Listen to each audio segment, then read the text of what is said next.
course, my teleprompter craps out the second the second we're starting. Oh, what a world. What a world. That's all right. Who needs it?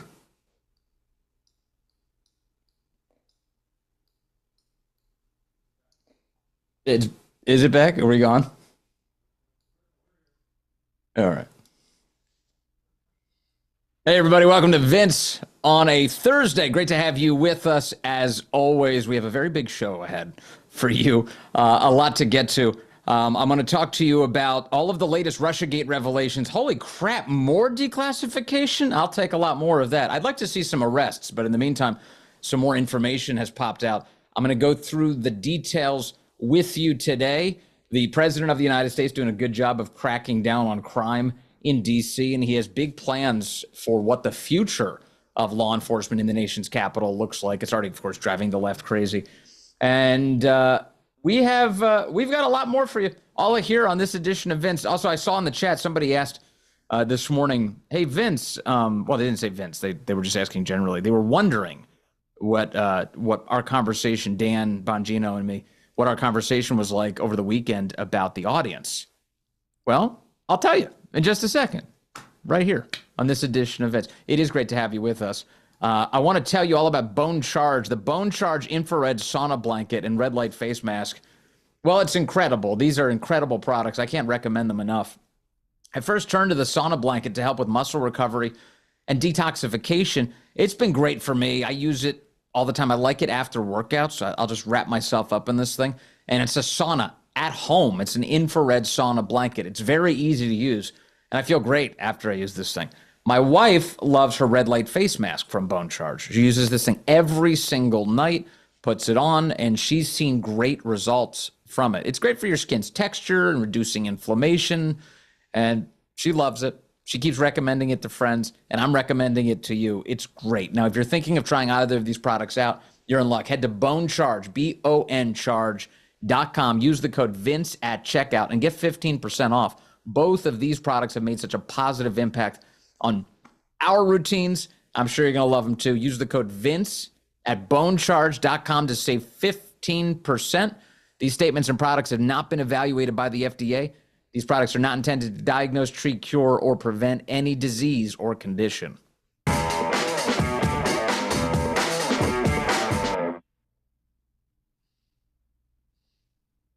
Yeah, it's so funny. As we start the show today, it's like it's always like a little tech problem or something. My teleprompter, I've got a handy little teleprompter here. So that's why if you're watching the Rumble stream, I'm looking from screen back to camera, screen to camera. I've got my notes, but I think I fixed it. Hopefully it works. Anyway, it's great to see everybody today. You do have somebody did ask in the chat.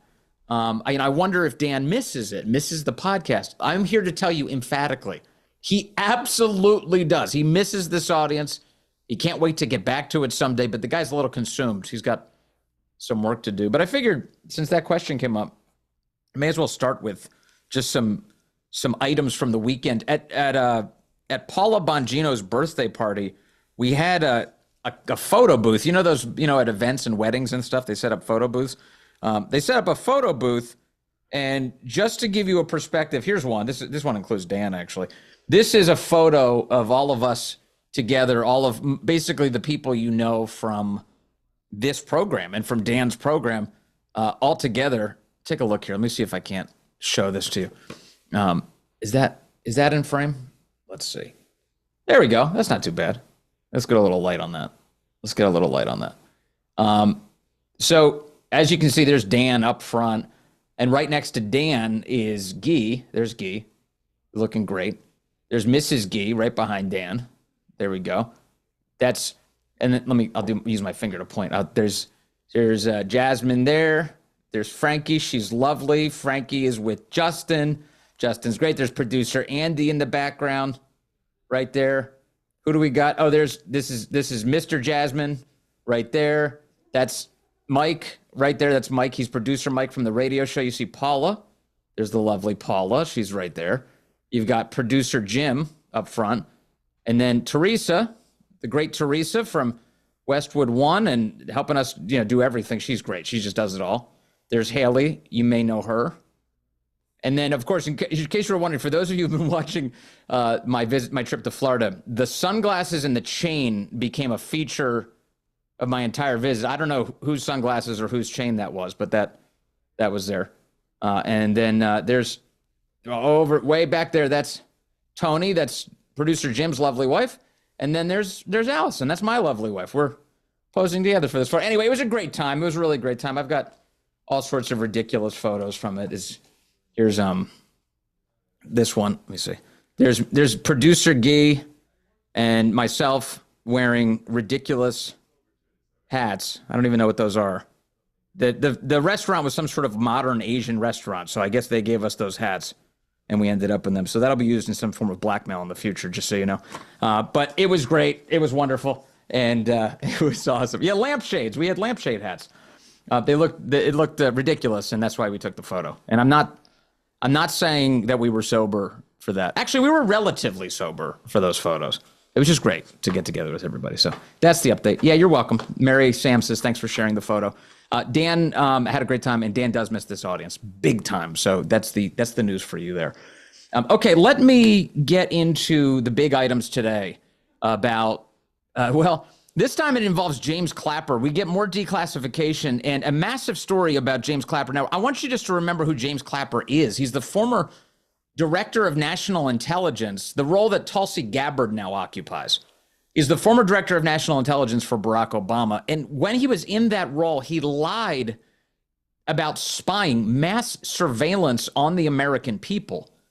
James Clapper also was the one who said that CNN has the Steele dossier, but they need a news hook. He didn't say this to us publicly. He said this behind closed doors. They need a news hook in order to publish smears against President Trump.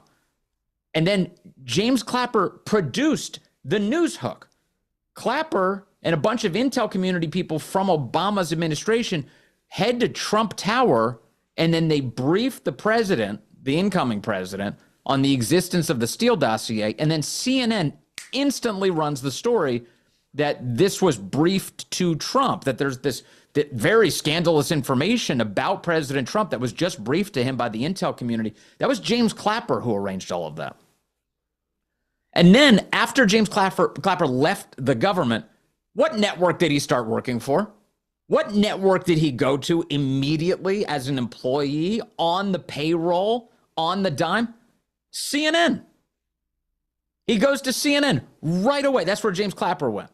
So that's who this guy is. He's always been a snake. He abused his power. He got his payday from the network that he helped create a fake news story for. That's been the whole story of James Clapper throughout his career. And that brings us to the declassification we just got. The Obama intelligence chief, James Clapper, I'm going to give you the Daily Caller version. A bunch of outlets have had some pieces on this. God bless them for that. James Clapper told the NSA head, that would be Admiral Mike Rogers, to get on board with our story on the Russiagate intelligence. Former Director of National Intelligence James Clapper overrode the objections of National Security Agency Director Mike Rogers. Remember this name, Mike Rogers. In fact, it's come up a lot in the past, but it's been a while since we've talked about Mike Rogers. In order to advance the narrative that Russian President Vladimir Putin had interfered in the 2016 election with a clear preference for President Trump, according to emails that were just declassified by the Director of National Intelligence, Tulsi Gabbard. Now, these emails involved James Clapper and Admiral Rogers discussing what would become the 2017 intelligence community assessment about Trump and about Russia. That, of course, kicked off years of Russiagate frenzy.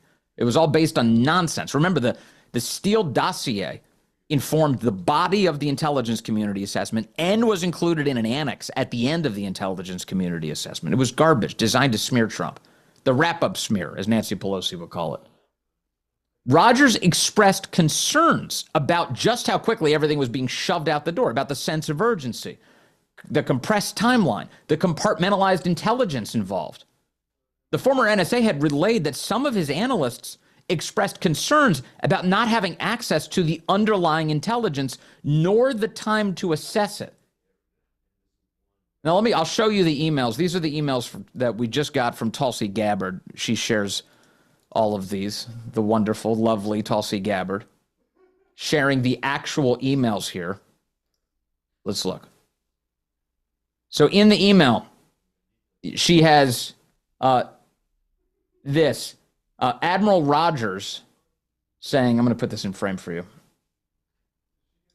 Admiral Rogers saying that this is a big problem. You know, I just got back from, he says, TDY, that's temporary duty. That's temporary duty. And in getting back from temporary duty overseas, he says, I've got a lot of problems here we've got to go through. Well, to hell with this. It's terrible on the screen. So I'll just show it to you here. I've just returned from a TDY overseas. He said TYD. He meant TDY as a typo. Temporary duty is a military expression. And I've been updated on the current status of our efforts to produce a joint product related to Russian attribution and intent for the DNC DCCC hacks. I know this activity is on a fast track, Rogers wrote.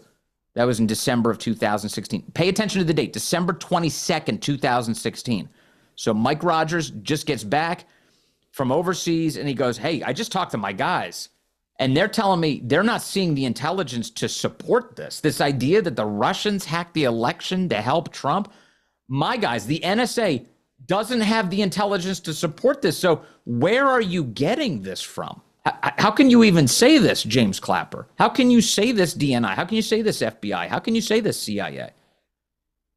And yet that's what they were saying. So the NSA was kind of like, I don't think so. I'm not seeing this here. Rogers says they were clear in saying that at the staff level, folks have been forward-leaning and trying to ensure we have the opportunity to weigh in. But I'm concerned, given the expedited nature of this activity, my folks aren't fully comfortable saying that we've had enough time to review all of the intelligence, to be absolutely confident in their assessments. In addition, Rogers said, if the NSA is going to be a co-author of this product, intended to be a co-author of this product, I personally expect to see even the most sensitive evidence related to the conclusion. So it's not good enough. This is Rogers saying, it's not good enough that you show people down the totem pole from me, the intel, showing that there's Trump-Russia collusion or that Putin stole the election to help Trump. It's not good enough. I want to see it myself. I'm not believing this, is what Rogers is saying. Now, Clapper responded. James Clapper, DNI Clapper, responded and overrode Mike Rogers. And he said this, quote, it is essential that we, the CIA, the NSA, the FBI, and the ODNI, that's Clapper, the Director of National Intelligence, all be on the same page. We have to be on the same page and are supportive of the report. Now, this is the expression of a political hack. What you and I are reading right now is James Clapper saying, I don't care what you think. You've got to be on the same page. We all have to be singing from the same hymnal about this. There can be no discrepancies here. We can't be going in different directions. So this is a guy who's not being guided by the facts. This is a guy who's not allowing the truth to dictate the outcome. He's intentionally manipulating the narrative in order to make it seem like Trump's the bad guy, that Putin helped Trump get elected, and he's demanding that all of the agencies get on the same page, whether they like it or not. And that includes you, Mike Rogers, the head of the National Security Agency, NSA. He said he wants to do this, Clapper said, in the highest tradition of that's our story and we're sticking to it. We will facilitate, Clapper says, as much mutual transparency as possible as we complete our report. But more time is not negotiable. We may have to compromise on our normal modalities since we must do this on a compressed schedule. This is one project that has to be a team sport, he said. These are very damning communications. Very damning. What you just heard is James Clapper, the Obama Director of National Intelligence, brushing off the NSA chief's concerns about the weakness of the intelligence against Trump. And Clapper told him, you better get on board for our story. For our story. Those are Clapper's words. Now, here's the other piece of this. there's context that isn't being included by a lot of people in this story. So I want to share it with you to remember who Mike Rogers is and what was happening in the month leading up to this email exchange. As I mentioned, this was a December 22nd, 2016 email. Just about 1 month prior, Mike Rogers went to Trump Tower to meet with the incoming president of the United States, Donald Trump. It was November 17th of 2016 that Mike Rogers went over to Trump Tower, and this drove the Obama people absolutely crazy. Here's what it looked like at the time. This was NPR at the time. NSA head meets with Team Trump, but doesn't give Obama a heads up. Doesn't give Obama a heads up. Now, the point of this meeting, reportedly, at the time, and none of us were in that meeting except for the president and Mike Rogers and perhaps his advisors. The point of the meeting, as we understand it, was that Mike Rogers was interviewing with the president to become the next director of national intelligence. The president was casting about for a new DNI.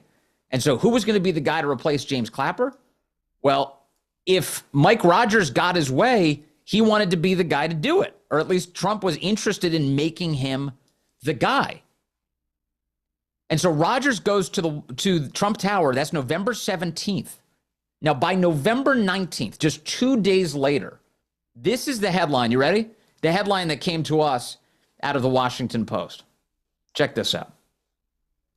Pentagon and intelligence community chiefs have urged Obama to remove the head of the NSA, to remove him, to fire him. So November 19th, the heads of the Pentagon and the nation's intelligence community, that would be James Clapper, have recommended to President Obama that the director of National Security Agency, Mike Rogers, be removed, fired. Now, it wasn't like there was much time left on the clock. The administration was almost over. This is what? This is November, again, November 19th of 2016. So they only had 2 months remaining in the administration. Why would you have to fire the head of the NSA in the final 2 months of the administration? And the Washington Post says that the news came as Rogers was being considered by President-elect Trump to be his nominee for the Director of National Intelligence to replace Clapper as the official who oversaw all 17 U.S. intelligence agencies. In a move apparently unprecedented for a military officer, Rogers, without notifying superiors, traveled to New York to meet with Trump on Thursday at Trump Tower. That caused consternation at senior levels of the administration, according to the officials who spoke on the condition of anonymity to discuss internal personnel matters. So let me put this really in a really straightforward way. He is seen as too close to Trump, and he is seen as, like, would this be the behavior? Let's just ask a basic question. Would this be the behavior of a guy who actually thought that Trump was a traitor to the country? That he would be interviewing to become the director of national intelligence? That he was willing to join this administration? No, it wouldn't. Mike Rogers went because he sincerely thought, okay, maybe I could do this job. And the Obama people hated him for that. They hated that he treated Trump as the legitimately elected president of the United States. James Clapper and Ash Carter, then the head of the Pentagon, set about trying to get him fired in the final 2 months of the administration. Now, the Obama people must have decided that that would attract way too much attention at that moment to what was going on. They didn't want to distract from their mission, which was to take down Trump, to accuse him of colluding with the Russians. So these latest revelations that we just got in the last 24 hours, are that James Clapper absolutely demanded that Mike Rogers play ball, join the team to take this guy down. That's the key. That's the key. So what needs to come next, as you know, are prosecutions. No question whatsoever. And this is the role that you play. This is the role that I play. This is the role that the President of the United States plays.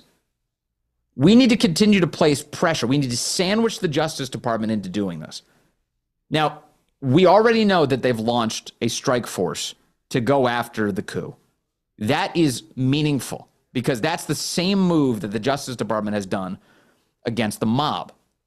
It's designed to go after large-scale criminal conspiracy enterprises. They've done that. They've also launched, as you know, grand juries. They're impaneling grand juries against people now who deserve it, including people like Letitia James and Adam Schiff. They're going after these people. And that's being led by Ed Martin. That's at the direction of Pam Bondi.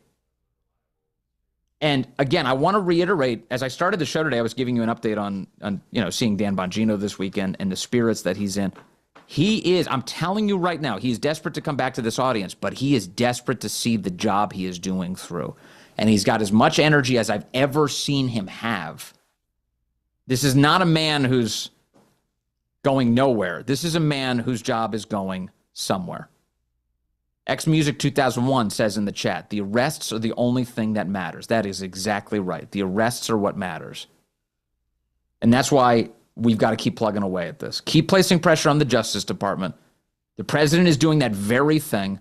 Tulsi Gabbard is doing that very thing. Kash Patel and Dan Bongino are doing that very thing. And we should be rooting it on until we see justice through.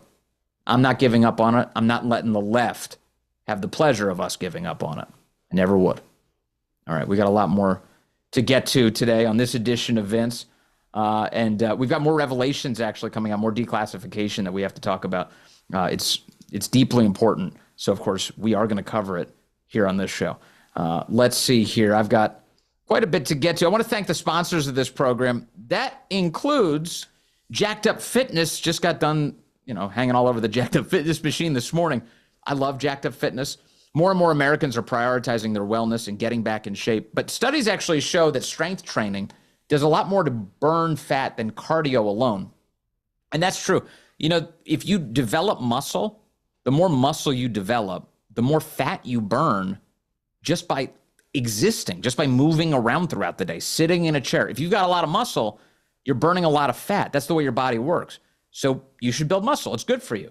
And I've been working with Don and the team over at Jacked Up Fitness for a couple of months now. And I'm telling you, these guys absolutely know what they're doing. They've created a great product. Their all-in-one home gyms are already best in class. I've got one. It's just feet away from me. It's not that far. I'm in my basement right now, in my studio, but I've got my little gym next door with my Jacked Up Fitness machine. Their all-in-one home gyms are already best in class. I love it. I love it. And they've got their all-new X Series that takes home fitness to the next level. Now, the Power Rack Extreme Functional Trainer just lets you do hundreds of exercises. It's basically everything that you would do at the gym, right from your spare room or your garage, or in my case, my basement. Want more? The Power Rack Pro X features a fully upgraded cable crossover system with articulating pulley arms for unlimited width combos. So you're going to hit every single muscle group. And if you're new to this, no worries. They've got a free Get Jacked Up video program. All you have to do is press play and follow along. No more excuses. Let's all do this together. Go to getjackedup.com. Use the promo code Vince, and you're going to save 10%. You really will. That's getjackedup.com. Getjackedup.com. Yeah. It is. Yeah, Melissa McGroin says it's nice to get that exercise in the morning. It really is. That's the best time. You knock it out. You feel good. It sets your whole day in the right direction. It feels great. Yeah, that's what we're doing. We're plugging away here, trying to get in shape. And thanks to Jacked Up Fitness for doing that. Okay, let's see. I've got a lot more going on here. Let's see. I've got more information now about some declassification that I need to share with you as well.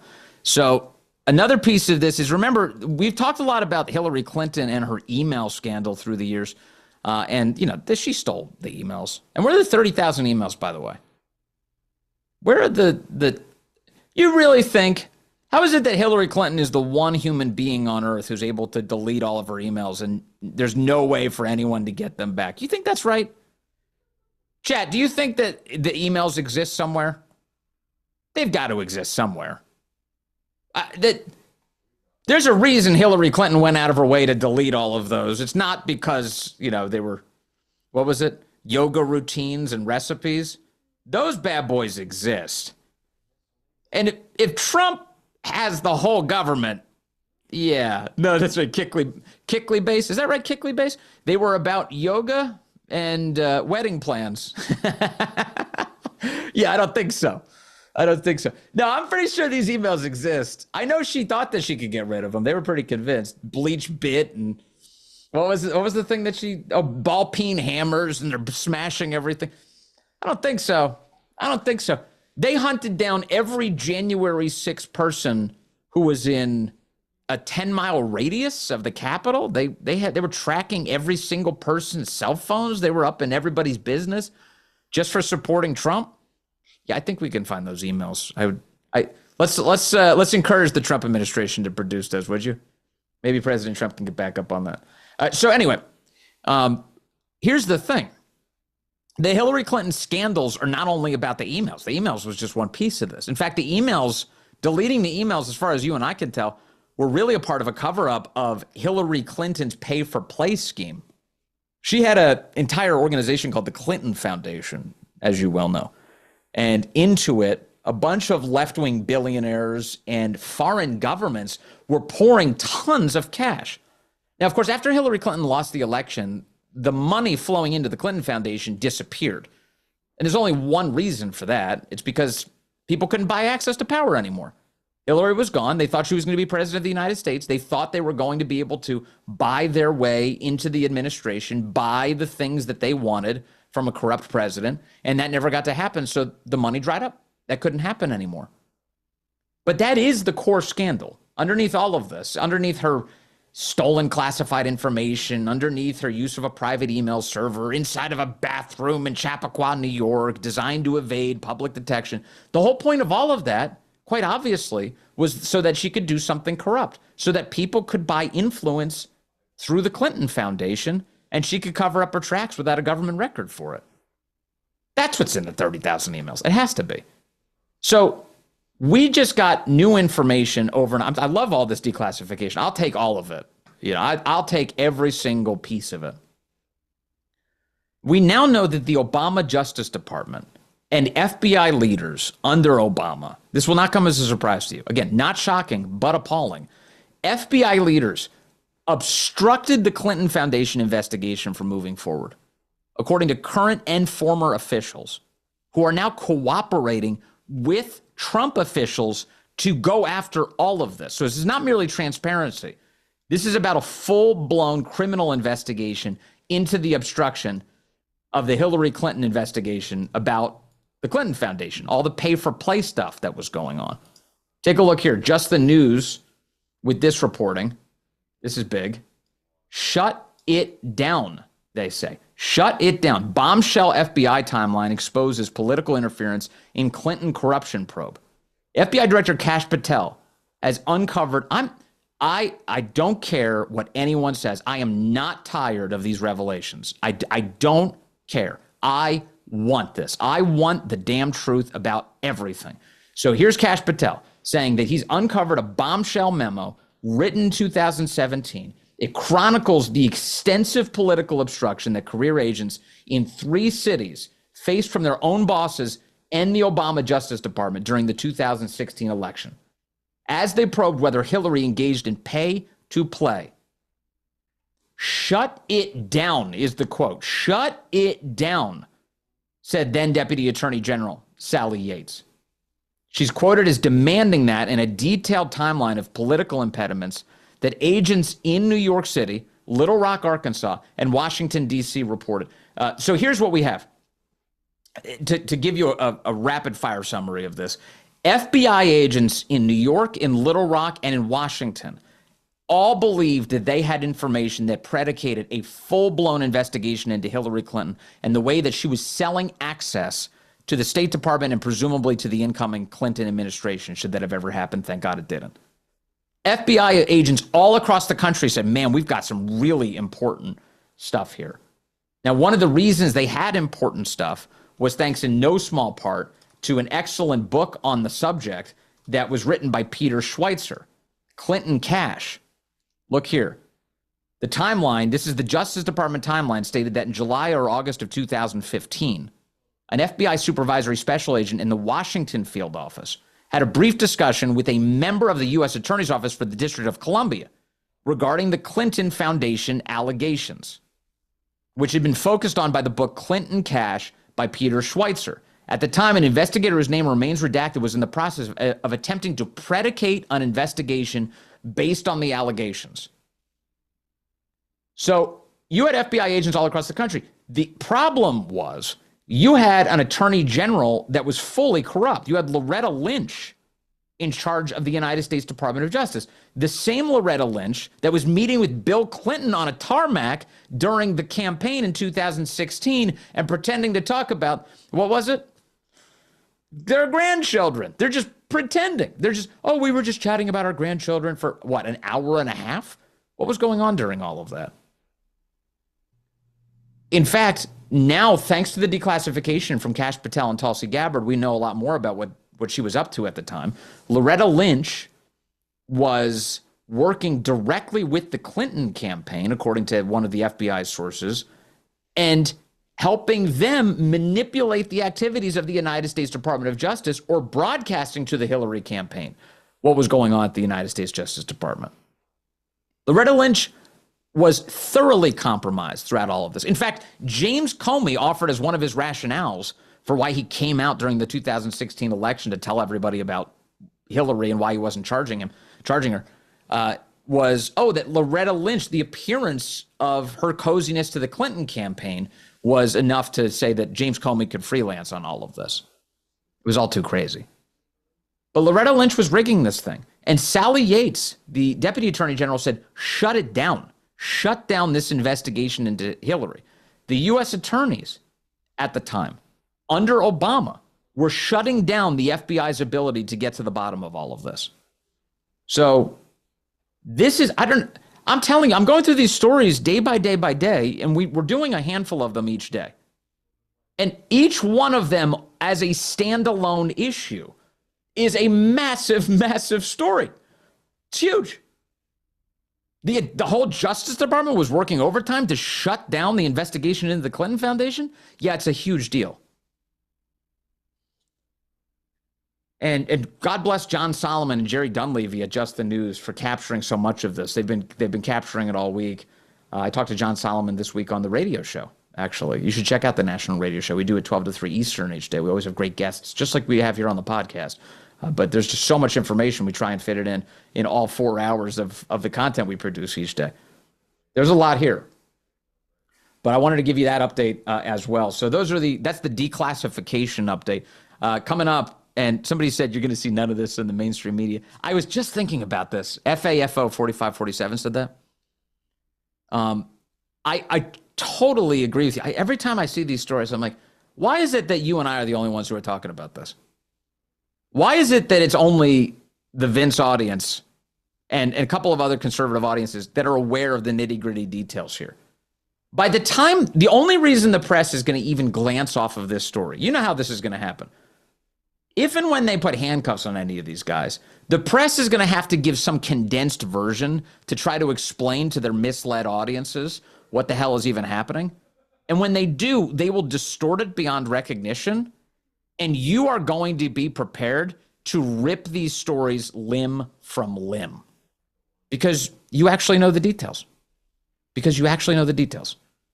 It's great. Anyway, it's not great. The media suck, but you're great. Thank you for being here. Okay, coming up, I want to talk about DC crime, what's going on there. Did you see the dude who threw a Subway sandwich at a federal police officer in Washington, D.C.? Yeah, that was a stupid idea. That's not going to work anymore.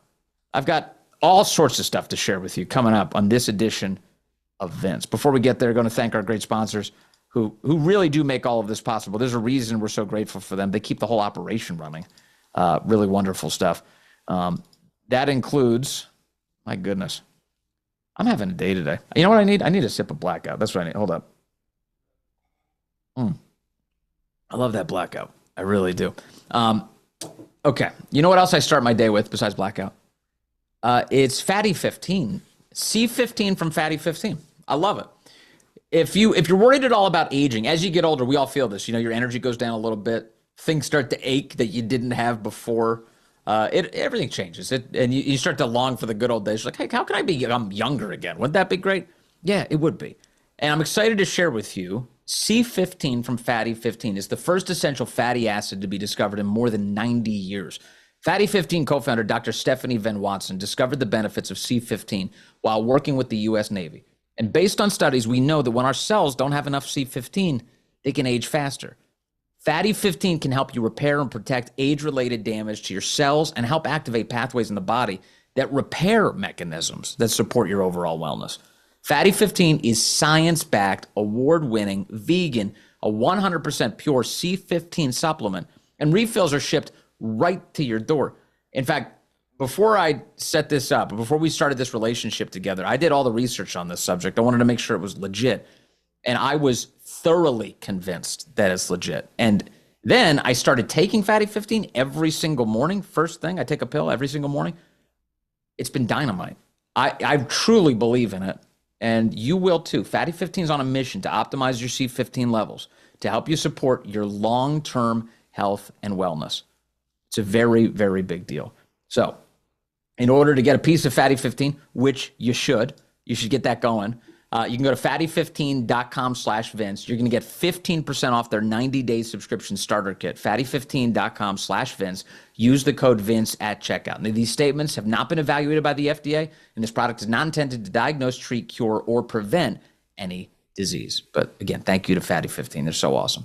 Also, thank you to fastgrowingtrees.com for being a great sponsor of this program. My trees are looking so good. I should take you out sometime to the yard and show you the trees. They're looking so good. They're growing like crazy. And I have fast-growing trees to thank especially for my redbud tree, which I planted this spring. And it took hold right away. It looks so good. And when it arrived at the house, they package it. It's so smart the way they package it. It's packaged in cardboard, but the root ball is nice and safely contained. The tree, you open up the box, and when I got my redbud tree, it was still in bloom.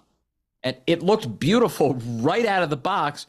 We got that bad boy planted in a second, and it's been flourishing in my yard. It looks so good. You'll have the same experience with fastgrowingtrees.com. Fall is planting season, so probably the right time to get in touch with fastgrowingtrees.com. And if you live in the sunny south, or if the air is getting chilly where you are, they've got plant experts who can help you with everything. Need fruit trees, privacy trees, flowering trees, shrubs, anything else? You're going to love Fast Growing Trees. Order online, get your plants delivered directly to your door in just a few days. You don't even have to leave home. I love it. I love it. They've got the best deals right now for you. Up to half off on select plants and other deals. And listeners to this show get 15% off your first purchase when using the code Vince at checkout. That's 15% off at fastgrowingtrees.com. Use the code Vince at checkout. Now's the perfect time to plant. It really is.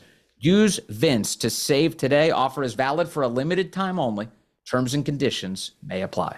That's fastgrowingtrees.com. And the promo code is Vince, which is usually the promo code. And make it really simple. I don't give you my last name. That's that's crazy. Nobody would ever get the discount because nobody can spell my last name. I can't even spell my last name. But the first name, Vince, that works. That works easy. Okay. Let's see. I've got some things for you. I've got the DC stuff going on. Here's one thing that not a lot of people know about what's happening at DC. Did you know that by taking over the DC Police Department, that President Trump has, at least for now, ended DC's status as a sanctuary city? Did you know that? That DC is not a sanctuary city right now because President Trump is in charge of the police department. Listen to Tom Homan, cut one, describe the great news. Does the fact that there's National Guard there now, it's a sanctuary city, like sanctuary cities across the country, but it's unique in that it has federal control. And now you've got National Guard on the ground side by side with ICE. Does that combination basically negate the sanctuary city status in Washington, D.C., at least for these 30 days in terms of what you can do there, Tom? Yes. I think D.C. under federal control is not going to be a sanctuary city. We're working with the police hand in hand. When we encounter a criminal illegal alien, then we turned over to ICE. And that's the way it should be. I mean, I'm not saying every illegal alien in D.C. is a criminal, but many are. So these are people we're going to focus on. Illegal alien criminal safety threat in D.C. is not going to be protected. There's no sanctuary for these people in the city of D.C. Okay, so, I can't believe I'm in a position where I'm going to give a slight correction to Tom Homan, but every illegal alien is a criminal, just to be crystal clear. But But the point that he's making is not every illegal alien is a violent criminal. And certainly they're taking people into custody and now they're deporting them because there is no sanctuary policy enforced at the moment because the Trump administration is running the justice system. They're running the police department. And so that is a great piece of news in the midst of all of this. And candidly, I missed it because I was just thinking about, going after criminals. And certainly that includes illegal aliens. So great to see that the president of the United States is doing that. Now, we do have an update on that subject. This morning, Caroline Leavitt was on the Fox News channel, and she said that things are going so well that they've actually they've arrested ahead of deportation a bunch of illegals. Take a look here. Here's Caroline Leavitt this morning on the Fox News channel with the good news. In D.C. Would these 100 arrests have happened with just the D.C. police and Park police? Was there something about the president surge that brought those arrests? Absolutely. This is a multi-agency task force that is put forward by the president, the attorney general, our secretary of defense. There are 19 agencies that were working together across 7 districts last night. And I have some updated statistics for you. Overnight, there were 45 criminal arrests made for assault, second and first degree. There were arrests made for the distribution of illegal drugs and narcotics that have now been removed off of the streets. There were 3 illegal firearms that were seized. And in addition to that, there were 29 illegal aliens who were removed off of Washington, D.C. streets last night, many of whom had final orders of removal. So these results are happening night after night because of the efforts of this federal task force that are working alongside the Metropolitan Police Department. All right, so that's great news. So 29 illegal aliens just in a single night picked up in Washington, D.C., and that means that they are destined for deportation now. There's no scurrying them out the back door, hiding them from federal law enforcement. Federal law enforcement is running the show in Washington, D.C. right now. And that is really ticking off lefties. Boy, they hate criminal justice. They hate consequences. They hate that anybody is restoring order to the nation's capital. So they're reacting, predictably, with emotional incontinence. And they're assaulting police officers. Take a look here at a man who this Sunday, cut to, decided it's a good idea to take his freshly purchased Subway sandwich and then throw it at police officers. Look at this. Motherfucker! Oh! They're chasing him. They're chasing him. Oh, what a bad idea that was. He threw the sandwich directly into the chest of the cop. They chased him down, they tackled him, they arrested him. That's how that works. And then after you're arrested, traditionally with DC's government and U.S. Attorney's Office controlled by Democrats, you usually don't get prosecuted for that. You can throw a Subway sandwich at a cop if you're in a Democrat-run city normally, and you'll get away with it. You just disrespect the cops, you just assault them, and you're fine. Not so when President Trump is running the show, and not so when the U.S. Attorney Janine, a whole foot long. Look at that. Boom. Just right up against the cop. The U.S. attorney now is Jeanine Pirro in Washington, D.C., and she's not going to suffer these fools. Here's Jeanine Pirro saying that this sub-chucker can shove it. So President Trump has vowed to make D.C. safe and beautiful again. And as part of his effort to fight crime, he's bringing in our federal law enforcement partners like FBI, ATF, DEA, or Park Police, everybody to help the Metropolitan PD fight crime. And the president's message to the criminals was, if you spit, we hit. Well, we didn't quite do that the other night when an individual went up to one of the federal law enforcement officers and started jumping up and down, screaming at him, berating him, yelling at him. And then he took a Subway sandwich about this big and took it and threw it at the officer. He thought it was funny. Well, he doesn't think it's funny today because we charged him with a felony, assault on a police officer. And we're going to back the police to the hilt. So there, stick your Subway sandwich somewhere else. Oh, man, the justice system is really different now. That's when you have the U.S. attorney saying, cram that footlong where the sun don't shine. That's the update from Jeanine Pirro, who I gotta say, I've always had a soft spot for Jeanine Pirro. I've always liked her. I think that she's funny, and I like that she's aggressive. She's also cheerful in her aggression, which is kind of a neat trait. And the trick here is for her to be efficient and to be good. And I'm glad that they went after this guy because he deserves it, and he should be, turned into an example. Yeah, you do that, you spit, we hit. That's the way it works, and that's the way it's happening now in Washington, D.C. So that's great. That's also not the first time we've seen federal officials attacked by left-wing lunatics in Washington, D.C. We just saw a couple months ago, you remember Ed Martin. We had Ed Martin on the program, former U.S. attorney, the person who had this job before Jeanine Pirro. And as he was on his way out in the final days of his time as U.S. attorney, some psycho left-wing woman walked up to him on the street, identified him as Ed Martin, and then spat upon him. She just hocked a loogie on a U.S. attorney. That was stupid. And here's what that looked like. Cut 8. Take a look. So we need to get really focused. Who are you? You are Ed Martin. How you doing? Whoa. You are Ed Martin. Ugh. And then she spits on the guy. Well, that did not go well for her. Ed Martin came on our program shortly after that, and she had not yet been arrested, and he told us at that point, actually, the feds have figured out who she is, and by the time this conversation's over, she'll probably be placed under arrest. Sure enough, she was arrested. That was the update at the time, and she was subsequently charged, the psycho. But also, now we get the update today that it appears she is going to be pleading guilty.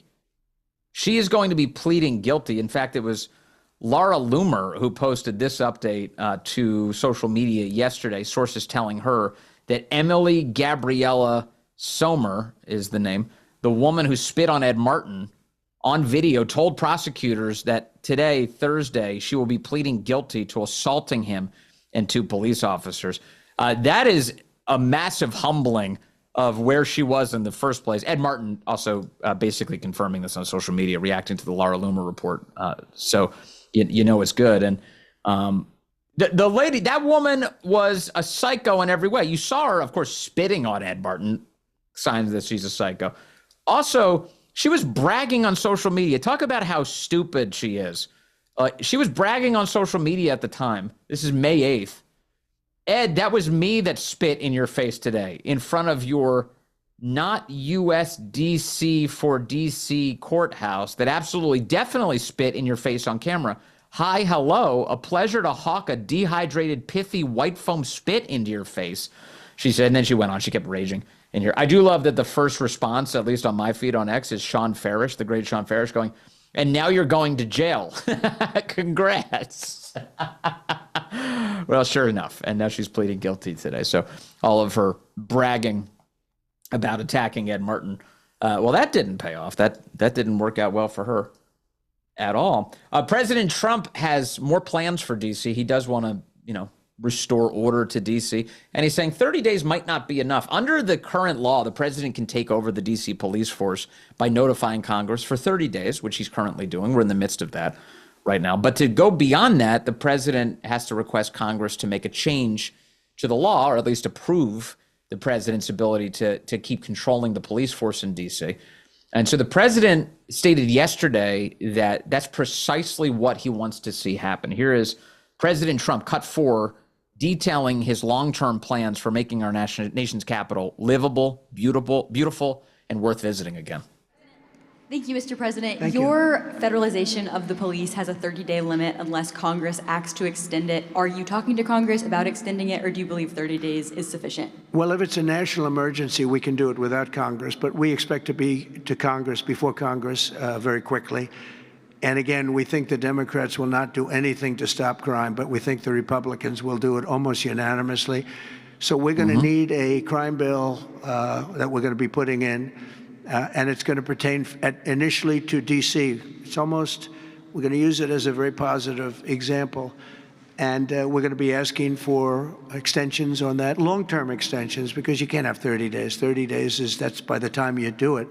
We're going to have this in good shape. And don't forget, in the border, everyone said it would take years and you'd have to go back to Congress. I never went to Congress for anything. I just said, closed the border. And they closed the border. And that was the end of it. I didn't go back to Congress. We're going to do this very quickly, but we're going to want extensions. I don't want to call national emergency. If I have to, I will. But I think the Republicans in Congress will approve this pretty much unanimously. Yeah, we're going to move quickly, says the president. We're all over this thing. And we're going to try and do as much as we can within the 30-day window, but I need more time. So he's going to ask Congress for that. So here, yet again, this is another area where you and I can play a role. We need to pressure Republican members of Congress to have the testicular fortitude to do the most obvious thing ever, which is to give the president the ability to clean these things up. Or we could go one better. What if Congress just took over Washington, D.C. again? One way or another, we all deserve a nation's capital that's in a much better situation than the left has left the rest of it in. It needs to happen. There's the president asking for it. Chuck Schumer, of course, and the Democrats don't want to do it. The last thing they want to do is clean up America's capital. No, they want to leave things in a horrific state. Here's Chuck Schumer cursing on camera upon hearing the news that the president would like an extension. Cut 5. Take a look at Chuck. You heard that that's what he plans on doing. And if he went to Congress and said, you know what, there's this crime emergency. We need the National Guard out there longer. We need to take over Washington, D.C. Would you grant it? No fucking way. We'll fight him tooth and nail. And right now, as you said, he can only do it for 30 days, or now I guess it's 26 or 27, whatever. This guy's an idiot. Have you noticed Democrats are all cursing now? They're pretending like they're tough guys, you know? In absence of trying to convince you that they have a better plan for the country, they just curse. No fucking way, says Chuck Schumer. A guy who can't even grill a hamburger. Oh, yeah, he's cursing like a sailor now. Chuck Schumer, what a goob. These guys are just total losers.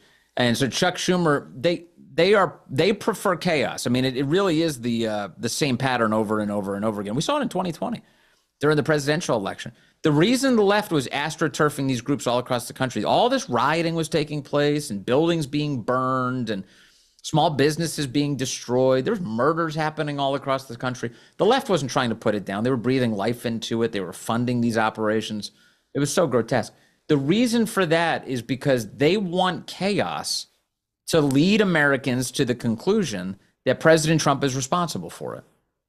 The more chaos we whip up, the more people will be upset with the status quo, and the more they will hold the current president of the United States, the current office holder, to blame.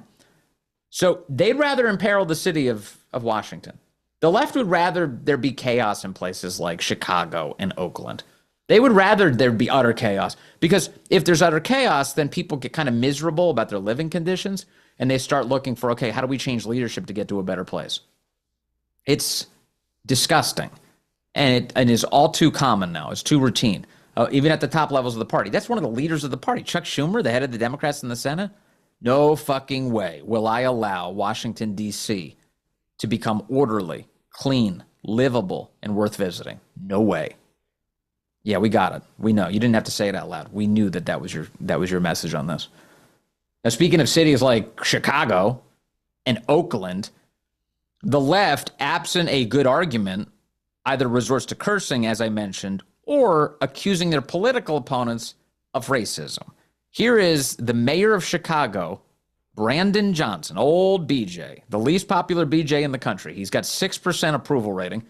Here's BJ saying that President Trump is merely scared of his brilliance in Chicago. Take a look, cut 6. Donald Trump called you incompetent. What did you feel? All right, he just addressed this. Thanks. Please answer that question. If you okay, fine. Since you are begging, I do believe that Donald Trump is intimidated. I know. I think you're begging. No interruption. So let me just answer that. I do appreciate you begging. So I would just say it like this, that the president has always been intimidated by the intellectual prowess of black men. And so, of course, he would speak in those petite and puerile terms because he's small.